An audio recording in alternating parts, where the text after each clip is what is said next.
Hello, my name is John Merna. I'm an attorney in Virginia Beach, Virginia. I'm here to answer the question today, will I owe my car lender if I return my car voluntarily?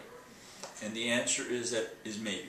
That depends on whether what the balance is on the car note and how much your car is worth. Let's assume, however, that you owe way more than the car is worth. Then ultimately, in most jurisdictions, what happens is you return the car, they sell it at auction for a price, and that price is subtracted with the costs of the sale from the contract amount, and ultimately the difference you owe.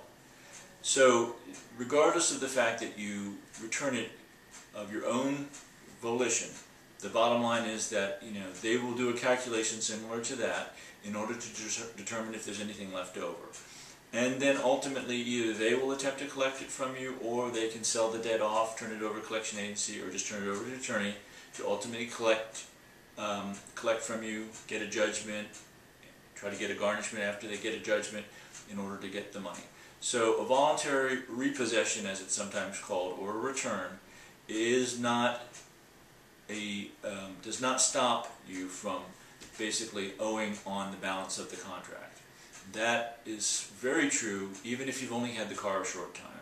If you bought the car and within a couple of days you want to return it,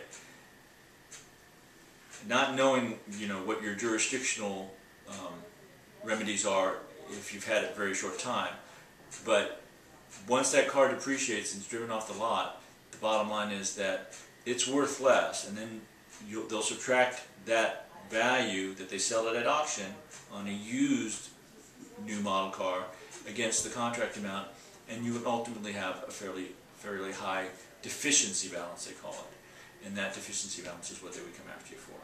So I hope that answers the question, will you owe if you return the car voluntarily, and I thank you for joining me today.